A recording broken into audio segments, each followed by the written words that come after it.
Alors, voici un condensé des présentations qui seront données auprès des spécificateurs conjointement avec Secobois sur le bois modifié thermiquement.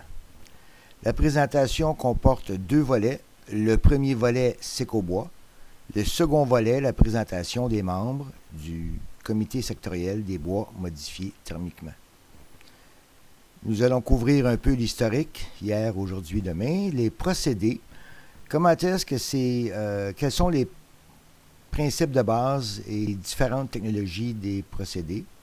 Et ces procédés apportent quelles modifications aux composantes du bois, à savoir les lignines, les hémicelluloses, entre autres? Et ces modifications apportent quelles caractéristiques au bois lui-même? On regardera aussi brièvement la classification, les applications et des sources d'informations produits notre technique. On débute historiquement, on sait que les Égyptiens se servaient de bois torréfié ou modifié thermiquement. Les Vikings et les Espagnols aussi dans la construction de leurs navires. Et les Indiens Navajo au sud des États-Unis modifiaient thermiquement les bols de bois dans lesquels ils mangeaient. Mais les premières études sérieuses ont débuté en 1937 aux États-Unis et en Europe. Subséquemment, nous avons eu énormément d'études de différentes sources, thèses, doctorats, études des propriétés physico-mécaniques, alléluia, soit de la part de manufacturiers de procédés ou de la part d'organismes un peu partout dans le monde. Plus particulièrement ici au Québec, FP Innovation en juillet 2003 a commencé son premier profil technologique sur le bois modifié thermiquement. Depuis, ils ont eu énormément de conférences et de recherches sur le bois modifié thermiquement et différentes essences, différentes températures. Vous pouvez toujours visiter le site de FP Innovation et dans l'onglet Recherche, tapez bois modifié thermiquement et vous aurez accès à une panoplie de documents sous forme PDF sur le bois modifié thermiquement. D'autres études, tant par le gouvernement provincial, l'étude de l'Université de Laval et d'autres universités démontrent la valeur des propriétés physico-mécaniques du bois modifié thermiquement. Qu'en est-il aujourd'hui d'un point de vue pratico-pratique? En 1990, la Finlande a été le premier pays à se doter d'installations industrielles de modification. En 2000, Allemagne, Mentz-Holz, procédé à l'huile chaude. Pays-Bas, procédé plateau. France, New Retitech et Perdure dans les années 2000. Le Québec commençait à peu près à cette même époque avec, entre autres, le procédé Perdure et le procédé MEC. Peu après, Espagne, Italie, Australie, Liban, un peu partout dans le monde, on voyait des installations se construire et opérer. Les États-Unis sont relativement parlant de nouveaux venus. Ils sont dans l'industrie depuis 2010 à peu près. Aujourd'hui, on peut dire que pas mal partout dans le monde, je n'ai pas vérifié l'Afrique, le bois torréfié, le bois modifié thermiquement est présent. Plus particulièrement au Québec, tel que mentionné précédemment. Au début des années 2000, on avait plusieurs compagnies. Plus récemment, Torréfaction Plus, Groupe Lebel, Thermawood et Torexpert sont en production et le système de classification vous sera communiqué dans les prochains mois. On rencontre dans le monde à peu près une trentaine de différentes technologies, quelques centaines d'installations industrielles. Ici au Québec, on voit souvent où les procédés utilisés sont le procédé Perdure, Torréfaction Plus, ainsi que le procédé MEC. Maintenant, tout au long de cette présentation, on va parler de température, entre autres. Notez que ce n'est qu'à titre indicatif. Si on marque ici la température maximale, on parle de 230 degrés ici et 180 degrés pour cette technologie. Les agents régulateurs de la pyrolyse peuvent varier, ainsi que la capacité du four. Donc, les temps et températures sont simplement à titre indicatif Parce qu'on remarque que certains cycles peuvent prendre 3 jours, d'autres cycles peuvent se faire en 3 à 6 heures. Alors, les références aux températures sont à titre indicatif seulement. Pour vous donner une idée, dans le monde, je prends les ventes de Thermowood, qui est un leader mondial dans le cas des résineux particulièrement, mais pas nécessairement dans les bois francs, ce qui nous intéresse plus au Québec. En 2014, Thermowood a procédé avec leurs membres à 145 000 mètres cubes de bois torréfié, 61 millions de pieds de planche. Mais remarquez que les premières années, les 3-4 premières années, il y a eu des balbutiements et l'industrie a eu un peu de difficulté à lancer grande production. Ici au Québec, en mars 2007, on avait le premier lancement des bois modifiés thermiquement avec la maison Marcoux au Salon de l'Habitation, où on démontrait les meubles, les murs, parements intérieurs, le plafond, l'hydrophobicité du bois, patio, rampes, fenêtres, meubles. Alors, on avait un premier lancement, on était à nos premiers balbutiements. Il y a eu énormément d'intérêt d'un point de vue des médias. Et vu qu'on était au début, les différents joueurs, les termes n'étaient pas nécessairement homologués comme il faut. On parlait de bois traité thermiquement, thermotraité, thermolysé. Dorénavant, je propose qu'on utilise le terme bois modifié thermiquement pour faire référence à ce matériau que l'on appelle aussi à l'occasion bois torréfié. C'est un procédé industriel où le bois est chauffé entre 160 et 245 degrés, réalisé en autoclave. Atmosphère contrôlée, on ne veut pas mettre le feu, et il n'y a aucun ajout de produits chimiques. Maintenant, ce procédé industriel se développe en 3 stages: séchage, traitement comme tel et conditionnement. On peut voir comme graphique l'étape 1, le séchage. Remarquez que le séchage en four conventionnel, en séchoir conventionnel, c'est pour amener le bois à 6% au gros minimum. Normalement, on parle de 8 à 12. Ici, lorsqu'on parle de séchage, on parle d'amener le bois à 0%, qui est la première phase. Deuxième phase, le traitement thermique comme tel, différentes températures. Et finalement, troisième, dernière phase, le refroidissement ou le reconditionnement.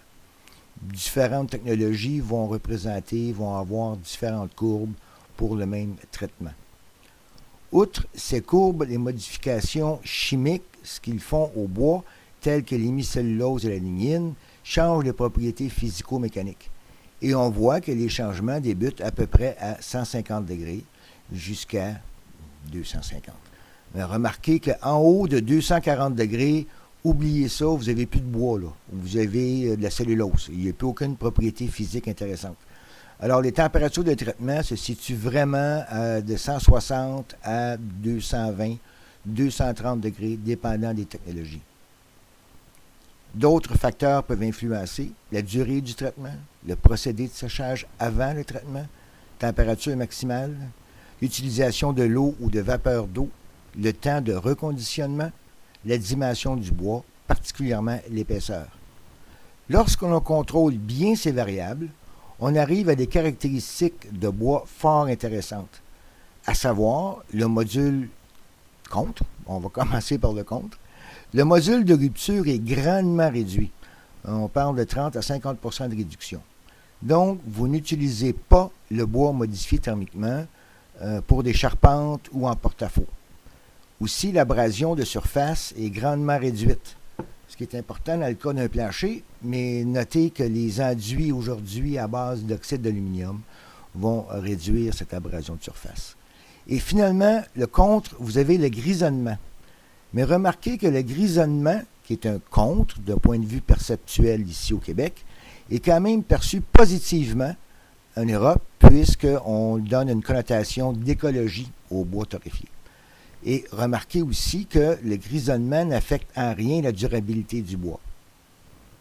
Du point de vue du pour, vous avez des valeurs, il y a une augmentation de la valeur acoustique du bois, la conductibilité thermique du bois est grandement réduite et la conductibilité électrique du bois de même est réduite. Mais ces trois facteurs sont relativement peu documentés et je dirais qu'ils ne sont pas nécessairement importants. Le plus important, c'est la stabilité dimensionnelle du bois que je vais démontrer plus tard, qui est très valide. L'apport écologique, la valeur écologique du bois modifié thermiquement. La chaleur des teintes du bois. Mais remarquez, à l'extérieur, ça va tendre vers le grisonnement.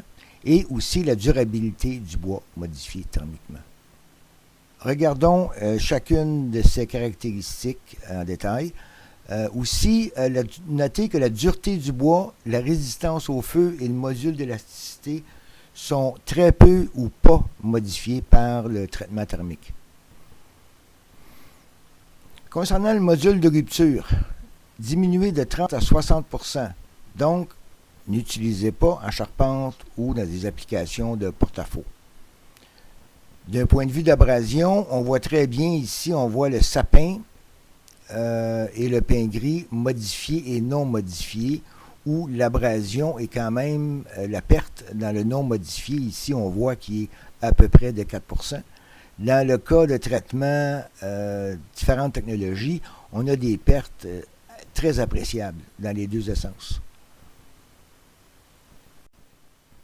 Du point de vue de grisonnement, ça dépend évidemment de l'essence utilisée, des températures, mais chose certaine, le bois thermotraité est beaucoup plus sensible aux rayons UV. Par contre, tel que mentionné précédemment, en Europe, sur la côte nord-est américaine, c'est perçu comme une valeur ajoutée, comme un produit qui est écologique. Le bois non traité, on voit ici, le case 6, c'est le mètre, le bois non traité. On voit qu'après 48 heures, il y a une perte appréciable de teinte. Et puis après quelques semaines, on voit tout de suite un grisonnement important. Alors, ces tests ont été effectués avec le QSUN, le Xenon Test Chamber, pour répondre aux normes, le ASTM, le G155, et on calcule évidemment le RBG, Red, Green, Yellow, les axes, et l'intensité de la couleur. Gracieuseté de Wood Plus Coating.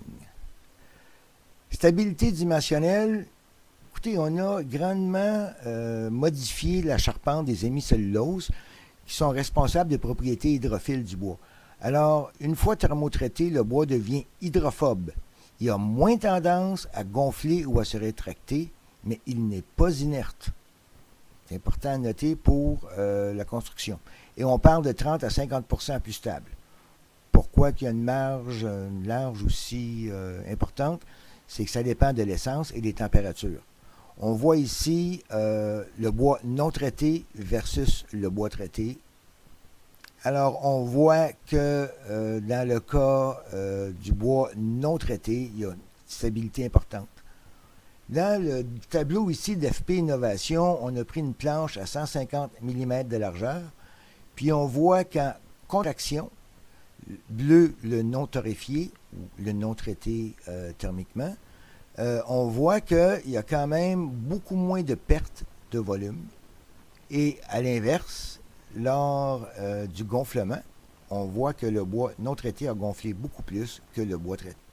Donc, la stabilité dimensionnelle est très bien documentée. Du point de vue écologique, il n'y a aucun additif chimique, c'est évident. C'est une alternative au bois exotique intéressante. Par exemple, un peuplier thermotraité a une durabilité au moins aussi bonne que le teck et on peut utiliser des bois qui ont certains défauts, particulièrement dans la teinte, ou qui sont peu durables pour les revaloriser. L'autre facteur énergétique, on voit que le bilan énergétique demandé est quand même relativement faible. On parle de milliers de kilojoules ici par kilogramme de masse, alors on est à peu près à 3. Tandis que le PVC extrudé en aluminium, écoutez, on est en haut de 70 ou en haut de 40. Là. Alors, c'est un autre facteur qui met en valeur l'écologie du bois modifié thermiquement. La durabilité, on le mesure avec la résistance à dégradation fongique. On voit le non modifié en noir et thermiquement modifié à différentes températures où on voit qu'il y a une beaucoup plus grande résistance à la dégradation fongique. Du point de vue des teintes, on remarque ici, particulièrement dans le cas du tremble non modifié, c'est un bois qui est relativement blanc, qui a qui est perçu comme peu de valeur à cause de sa teinte. Mais une fois thermotraité, dépendant des températures, on voit que le grain est grandement rehaussé.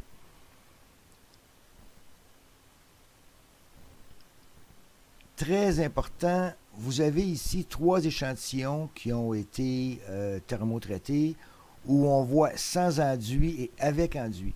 Alors n'oubliez pas que lorsqu'on applique un enduit sur le bois modifié thermiquement, le bois va foncer énormément. Autant que possible, référez-vous à des échantillons où vous avez un côté qui est traité ou avec une couche d'application et l'autre où on voit le bois naturel.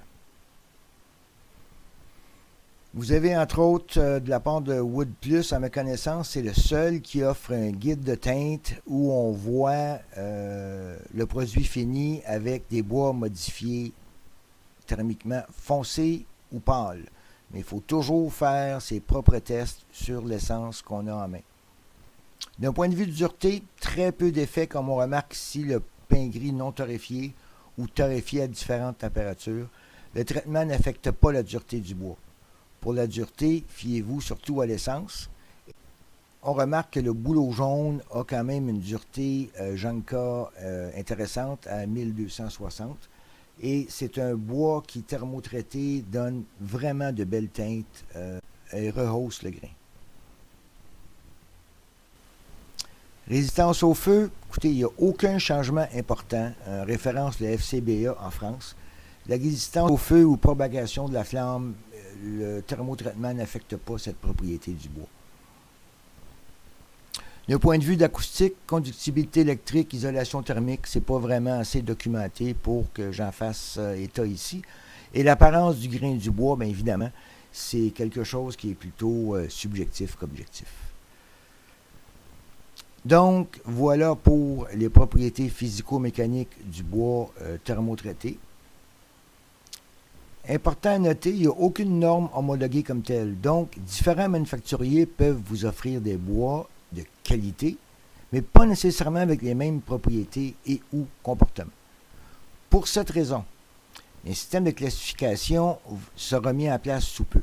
Les CNRC, Sécobois, Conseil de l'industrie forestière du Québec, suite à la formation du comité sectoriel des bois modifiés thermiquement par Thermowood, Torréfaction Plus et Torexpert, ont mandaté FP Innovation pour préparer une grille de classement basée sur les propriétés. On a déjà débuté les travaux initiaux depuis décembre 2014 et vous allez avoir sous peu une grille de classement, ceci n'est qu'une ébauche, où on va vous donner les classes, le degré de résistance à la carie, les usages proposés, et nous aurons des qualificatifs et des quantitatifs très bien notés pour vous aider à faire des choix faciles et éclairés. Maintenant, ce système de classement va donner des certifications, à savoir la résistance à la dégradation fongique, American Wood Protection. La couleur, vous allez avoir un chiffre, vous allez avoir une plage pour pouvoir définir exactement la couleur ou les teintes. La stabilité dimensionnelle sera aussi certifiée, le retrait tangentiel et le gonflement tangentiel aux normes ISO et la résistance à l'abrasion, la perte de masse, la norme ASTM, la D4060. On travaille conjointement, ou FP Innovation travaille conjointement avec l'American Wood Protection Agency Association pour synchroniser, pour être sûr que ces normes pourront être appliquées tant aux États-Unis qu'au Canada. Évidemment, il faut établir un système de contrôle de qualité qui soit vérifié de façon indépendante. Pour ce faire, Formabois, qui est un comité sectoriel de main-d'œuvre, s'occupera de faire le suivi auprès des différents producteurs. On va regarder l'influence des paramètres de traitement, caractéristiques physico-mécaniques, l'influence de l'essence, les caractéristiques recherchées, les facteurs qui influent la qualité du produit, procédures et mesures de contrôle de la qualité en usine, et ce, vérifiées de façon indépendante, pour vous assurer d'avoir l'esprit en paix lorsque vous spécifiez le produit. Donc, voilà ce qu'il y en a pour les propriétés physico-mécaniques. Maintenant, on fait quoi? Comment est-ce qu'on peut tirer le maximum de ces propriétés? Vous avez évidemment les utilisations intérieures. J'avais préparé de belles photos, mais j'aime mieux le mettre en texte pour que vous puissiez utiliser votre imagination pour voir ce que vous pourriez faire avec ce matériau. Les lambrissages de sauna, entre autres, les aménagements de salle de bain, armoire de cuisine, ameublement, écran, mur acoustique. Écoutez, partout où on peut utiliser le bois à l'intérieur, vous pouvez faire de même avec le bois modifié thermiquement, particulièrement à des endroits humides ou qui sont exposés à l'eau ou à l'humidité. Les utilisations extérieures, encore une fois, ici aussi, vous avez une multitude d'applications extérieures, toujours en gardant en note que le bois modifié thermiquement aura tendance à grisonner. Pour les parements, que ce soit teint, huilé ou naturel, vous n'avez pas de problème à l'utiliser. Les planchers, la même chose. Intéressant à noter, dans le cas des planchers, c'est que le bois modifié thermiquement garde sa teinte dans la masse, bord en bord du bois. Alors, si vous avez un plancher qui est huilé, et il y a une graphine sur le plancher, vous rajoutez de l'huile tout simplement, c'est que la teinte est bord en bord du bois. C'est un avantage non négligeable. Vous pouvez vous en servir, tel que mentionné précédemment, en ébénisterie.